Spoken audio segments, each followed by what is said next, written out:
આ શું છે યુવરાજ? કોણ છે આ? રિયા, વિનીતા, દેવલ, નેહલ, નેહા, પિંકી, કોણ છે આ બધી?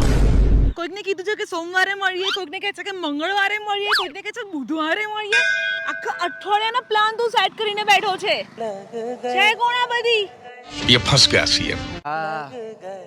તારા પપ્પાને પૂછ કોણ છે આ બધી? એમાં મારા પપ્પાને કેમ વચ્ચે ઘુસેડે છે? આવી બધી વાત અમને ખબર પડશે તો શું ઇમ્પ્રેશન પડશે તારી? તારા પપ્પાના લીધે થઈને જ તો આ બધાને મેસેજ કરું છું હું. શું કીધું તું એમને?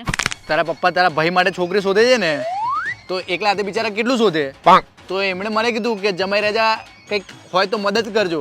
તો એમનું કામ થોડું સરળ થાય એટલા માટે મેં આ બધું મેસેજ કર્યા છે.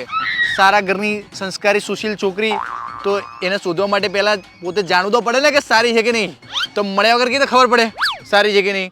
તો એટલે એમના કારણેથી આ બધું મેસેજો કરું છું. એક તો કોઈની મદદ કરો અને એમાં પાછું આ બધું સાંભળો. મારે તો આ બધું સાંભળવાનું છે બધું. તારે મદદ કરવાની કોઈ જરૂર નથી. હું કહી દઈશ પપ્પાને છોકરી શોધ્યું તો જાતે શોધે લોકો, નહીં તો ભલે માંડો રહે તો મારો ભાઈ. હા, મને ખબર જ હતી તું આવું બોલીશ. મારી જોડે લગ્ન કર્યા મારી ખુશી તો ખાઈ ગઈ. તું તો ઈચ્છે છે કે તારો ભાઈ કુંવારો રહે અને પછી ખુશ રહે જિંદગી ભર.